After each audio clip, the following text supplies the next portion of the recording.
Welcome to the latest episode of Five on the Floor on the Five Reasons Sports Network. Thanks for joining us on your favorite podcast app on Apple Podcasts, on Android. We recommend Spotify or the Five Reasons YouTube channel. Also, check out Off the Floor, $2.99 per month. We're taking episode suggestions directly from there. Link is right here in the description.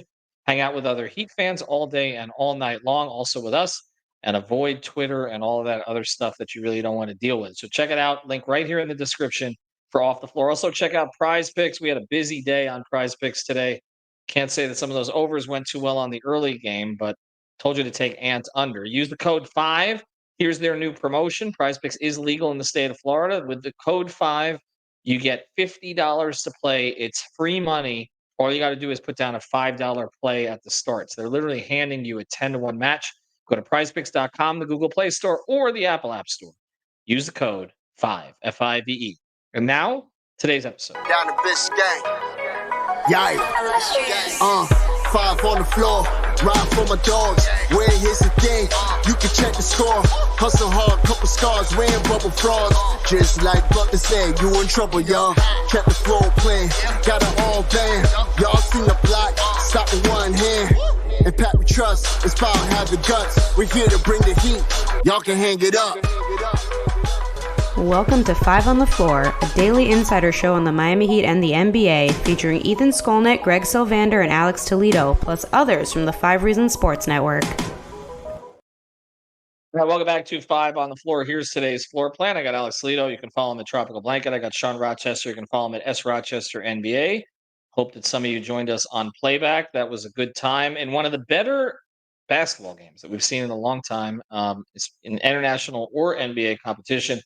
Team USA escapes against Serbia after falling down by double digits. They were down double digits, honestly, for most of the game, even though Steph Curry went nuts with 17 points in the first quarter. They rally back against Serbia, win 95-91. The key players, Curry with 36 points on 12 of 19 shooting, helps overcome Bogdanovic scoring 20 for Serbia.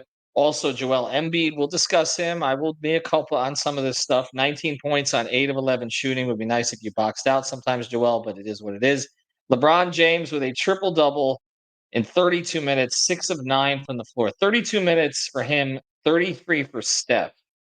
Okay, out of a possible 40. One guy who's 36 years old, one who's 40 years old. In LeBron's case, 16 points, 12 rebounds, 10 assists. 6 of 9 shooting. And then Kevin Durant finally got going a little bit in the second half. We said that had to happen.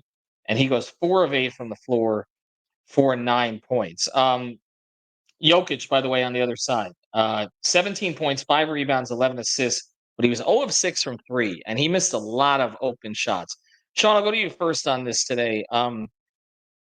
We talk about kind of legacy teams and we're going to remember certain Team USAs for who was on them, what they contributed. We talk about the Redeem team, and it tends to be about Kobe, LeBron, and Dwayne off the bench. Dream team, of course, a lot of Jordan, Barkley, etc. But this team has been framed as Curry, Durant, and LeBron. And what impressed me the most about them, other than how much they wanted this thing, and I kept saying this on playback, they all competed their asses off defensively at the end of that game. Like, we can talk about the scoring, but Curry fighting over screens. Durant had a big steal. LeBron guarding Jokic in the post.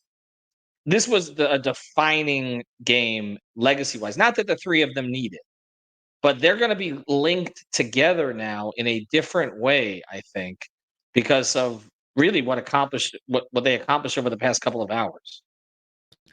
Yeah, I mean, obviously this roster is full of talent, but when it came down to it, it was the 3 old guys. We say old in quotations, right? They're not that old, but they're the old guys on this team. And, Durant made a big shot, late little fadeaway going to his right. I mean, it was an amazing shot. Didn't have the greatest day, but when they needed him most, he made shots. Steph Curry, we've been saying it for like 2 weeks. Like, when is that Curry game going to happen? And today he exploded. And it just, 36 points in a 40-minute game is extremely impressive. And then, like you said, the LeBron triple-double, just doing everything, not just in the stats sheet, but like defending Jokic, pushing in transition, making those extra passes, the hustle plays, those times when the offense was really struggling and he got to the basket by putting his head down and just getting there. It was just impressive to see how those guys rallied, because even going into the fourth quarter, it was looking very, very bad for Team USA. And they found a way to just put together a couple baskets and get stops. And it was very impressive, very entertaining to watch. Yeah, I mean, Alex, you were talking about it on the stream about just it's fun to watch a basketball game when guys are forced to play roles that they don't have to play during the regular season. And look, there's going to be a lot of focus on who didn't play, and some of the rotations here. Tatum didn't play at all. Halliburton didn't get any minutes. That's been consistent. Bam, by the way, we should mention this: 10 minutes off the bench, not his best performance. Just seemed a little out of sorts. Missed a corner three, had 2 shots, no rebounds, 1 assist, 0 points. I don't think the Heat administration will post this one. And on the other side, Jovic played just 3 minutes. He was sick, didn't play in the last game. Had 1 rebound, 1 assist, really a non-factor. But there will be a lot of focus on who didn't play. Anthony Edwards, only 2 points in 13 minutes. Again, didn't look like he was in the flow of the offense. And Embiid got the minutes over AD. But again, I want you to get more into that, because that is, we talk about LeBron, right? And he's just had to play so many different roles over the course of his career. Yep. And I know why he rubs some people the wrong way. Okay. But when it comes to trying to win a basketball game like this, he literally will sacrifice everything to do it. And again, not just the passing and the triple double, but defending Jokic in the post in the last 6 to 7 minutes was indicative of that. 100%. And he was amazing. I think, just a lot, right? Like there's a lot going on in my head right now. I'm still like writing off that high from that game. It was just so fun to watch. I was enjoying watching Team USA with their backs against the wall. And that's what that game was. Almost the entire game, their backs were against the wall. And it felt like, okay, they're making a little run here. Okay, they're starting to play better. And then Serbia hits like a dagger three, like every time, it felt like. And man, Serbia started shooting the game. Started this game shooting incredibly well. I think they finished the first half shooting 50% from three, got up a bunch of threes in the second half as well. It just didn't quite make as many. And I think it has to do with Team USA and the way that they were defending in the second half. Not perfect by any means. They had some mistakes there, some wide open threes that Serbia missed that were going down for them in the first half. But their defensive process, I felt, was much better. They weren't going under quite as much as they were in the first half. They started switching towards the end of the game, and pros and cons to it. Serbia kept getting matchups they liked as a result of the switches and generating offense that way. But I think LeBron was the glue behind all of this. Shout out Steph, incredible game, legendary game, really helped redeem himself from this very weird shooting slump he's been on during this Olympics. I'm never going to forget that performance. But I think you can make the case that LeBron's game was just as impactful. And you guys mentioned it already, like the passing, the defense. And he was one of the only guys generating offense for them, not only as a playmaker, but, when he got the post mismatches. Like, I just thought he played a fantastic game. Of course, I'm going to have to shout out Joel Embiid. He played the best game of his Team USA tenure by far. And he had a good game last game, but this was completely different. I thought he did a great job playing in the flow of the offense, took a lot of open shots. And even for the couple of mistakes that he did have, which were, easy to spot, right? He made up for it. Like he played a great game. And even though he wasn't the primary matchup on Jokic, a lot of the time, I just thought he asked, he did what he was asked to do, right? If there was not a lot of like post-up action for him this time around, like there has been in the past, where it felt like they were just kind of force feeding those looks. I don't remember him seeing post-up very, very often, and they weren't successful for him in this game either. Like he found most of his success in this game just playing off what the others were doing, right? Whether it was hitting the open shots or like that one pump fake into the drive when he got Jokic off his feet from the corners. Like, I just thought he did a great job playing within the game. But to me, Steph and LeBron were the reason that they didn't lose this game, So shout out Joel Embiid. I'm not trying to hate on him here. He had a great game. But, man, those guys, and like you mentioned, earlier, Ethan, just watching these superstar talents do the dirty work. It's so fun to watch. Like, the stakes were there. Elimination game, backs against the wall the entire game. You go into the fourth quarter down 14, and you outscore them by 17 in the fourth quarter. That's insane. That's insane. Like against a Serbia offense that was cooking the whole game, just moving like a machine out there. I felt like they always had something. No matter what Team USA was doing on defense, they were still able to generate offense.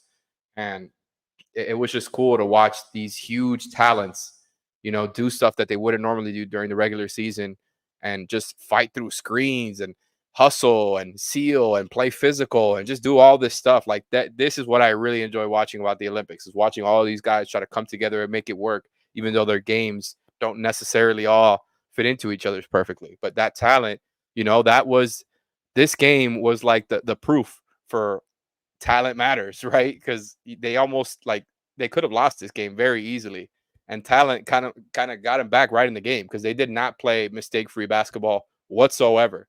But they fought their ass off as the game went on and realized that, it could get out of hand soon. There was so many times they could have got out of hand. Like they were down like 15, like several times. And like I said, going into the last quarter down 14, Serbia was on fire. It could have been over. And Team USA fought back every time. And they didn't always fight all the way back, but they kept it just close enough. They kept getting it to 9. It really wasn't until that flourish where again they pushed it ahead. And credit to some others on this too. Drew Holiday had a big 3 in the corner, which in addition to all the defensive things he did, that kind of pulled them back ahead. So I mean, I think again, as we look at this, Sean, and we're going to look at after the break, we're going to look ahead to the final and what they may see against France. But I think the point is, we always talk about, okay, they need guys like Derek White, they need guys like Drew Holiday, Bam, to do the dirty work. But ultimately, they needed the stars to do it first, because they're going to be on the floor the most. And I thought they got, and as we close the book on this game, I mean, I thought they got a little away from their game early because they were watching Steph do Steph things. And that's not Steph's fault, but like he had 17 in the first quarter. There was no offensive flow from anybody else. KD didn't get going until the second half. LeBron was not aggressive offensively. Devin Booker did a couple of good things, but again, they needed that little flourish from Embiid. And they almost looked short of scoring for a good portion of this game until KD came off the bench. But I watched Steph and I'm just like, he could do that thing for 5 more years. He really could. Like, I mean, they're going to need to protect him in Golden State or wherever he ends up. But that thing he does where it's just like, okay, he's going to make his next 5 shots and it really doesn't matter where he's taking them from or what you do against him. Like, he still is, of this generation, to me, he's still the best show. LeBron's the best player, but Steph is the best show. And but I felt like Team USA was watching him perform that show early on. Yeah, I mean, like I said earlier, like you were just waiting for him to get hot again. The thing that impressed me the most about Steph, because we know that he can do that offensively. What impressed me, and Alex brought this up, is the way that he competed defensively. Like Steph Curry was doing his best Drew Holiday impression of fighting through screens, staying in front, trying not to force that switch where they were going after Embiid or whoever the big was at that time. I just thought that it was him and LeBron, especially, just their will to not panic. Every time, Serbia would go down and hit a 3 that would like get it back to 12 or get it back to 11 or whatever it was, when they would cut it down to 9, it was just like they didn't get out of hand. They would calm them down. They would make a play, and then other guys would react. You talked about Drew. AD stepped in there. Joel stepped in there. Booker stepped in there. Bam at times. There were different people that stepped in and played that complementary role. But with those 3 guys, were leading the way with their leadership, their, I think, maturity or experience in those moments, having done it in the NBA Finals, having done it in past Olympics with the guys besides Steph, I think it really just kind of kept the cool of the team and allowed them to cut back into it. And then obviously the fourth quarter, it was just an avalanche. After the break, we're going to talk about France, not the team we expected to see in the final, but they've been a little bit of a different team. Alex and I talked about it on a prior podcast. I think in terms of personnel, will we actually see Rudy Gobert in the final? Before we get there, I want to mention our friend Lynette. We know where you'll see her on our Discord, on our playback, and also at A Aggressive Insurance Agency, 954-581-8800. That's 954-581-8800. Life insurance, car insurance, homeowners insurance, renters insurance, the insurance agency that works for you. And of course, Lynette, just a good person, and she will get you exactly what it is that you need. So reach out to a huge Miami Heat fan, Aggressive Insurance, insurancebyLynette.com, 2 N's and 2 T's. All right, France in the final. Thought it might be Canada. That's what I thought. People picked Germany. Dennis Schroeder had an off game. Wagner, neither of them really did enough. Yeah. France changes its starting lineup a couple games ago. Now Gobert's played a total of 9 minutes in 2 games. Wemby is shooting like 25% from the floor in the last 2 games. And Fournier didn't even play well today. He had 5 points. And as our guy Sean Rochester here says, it's now 14.5 point spread. US favored. Go to Better Edge. Play that one using the code 5RSN. What will pose the most problem before we close here, Alex? What will pose the most problem for US in the final? That's a good question. I honestly think it's going to be tough for France to top this game that we just saw. Like, I don't think we're going to get a better game than that, but it is a very different team. So I think it's not going to be the same type of game that played out, which was very, like, especially if you watched that France-Germany game earlier, the pace of those 2 games and the style of those 2 games could not have been more different. Like, the France-Germany game was a slugfest. They were playing really physical. Not that, USA Serbia wasn't, but it wasn't a 3-point shootout, right? Which, by the way, Serbia took 55% of their shots from 3 today, and Team USA about half. So a lot of threes fired, right? I don't think we're going to see that type of game again. But like, France is low key. Like, they've got a lot of guys that, casual NBA fans and even hardcore NBA fans are not going to know about, that have been making a name for themselves here. And of course, these guys are professional players elsewhere, right? But like, you've got Cordinier from France. You've got Yabusele, who was a former like top 20 pick for the Celtics in like 2016, I believe. You've got Frank Ntilikina, who's another guy who spent time in the NBA. Like, these are the guys getting a lot of minutes. And of course, you got their big man Lasort, who has kind of taken Gobert's spot here as far as like the other big man that they're playing alongside Victor and to back up Victor at times. Like, these guys, the way that they play defense, their physicality, I think they have a pretty good offensive process as well. It's not going to be anywhere near the level of Serbia's, but like, that's a competent two-way team. So that's going to be like the, I think the problem, right?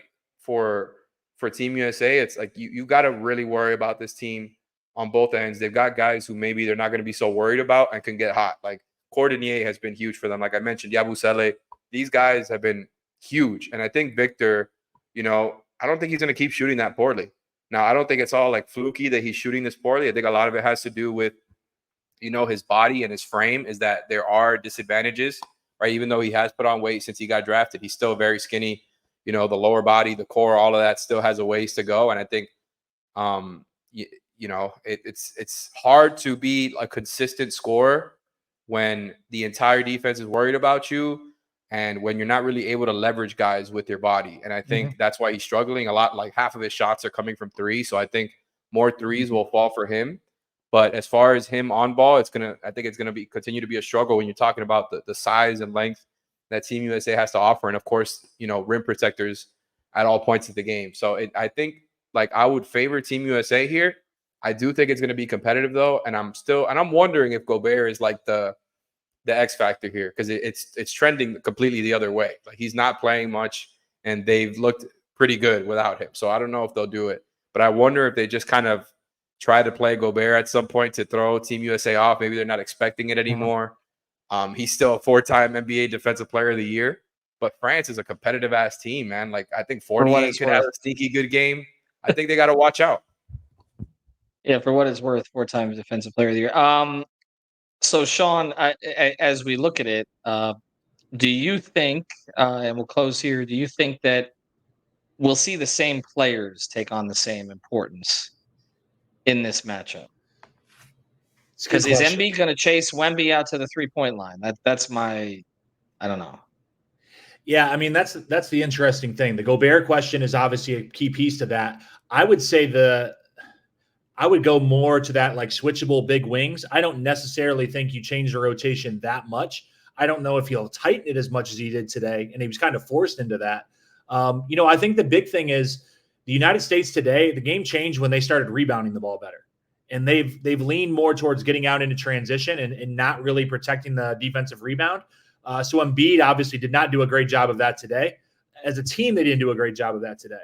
Now you got Wemby, you got the other French bigs, you got potentially Gobert. If France can offensive rebound and slow down that transition attack, starts to change the game. France has to shoot the ball well. Today, obviously, Serbia did, and we saw what happened when they cooled off. So if France doesn't shoot the ball well and they can't offensive rebound, United States blows them out. Like they just can't keep up.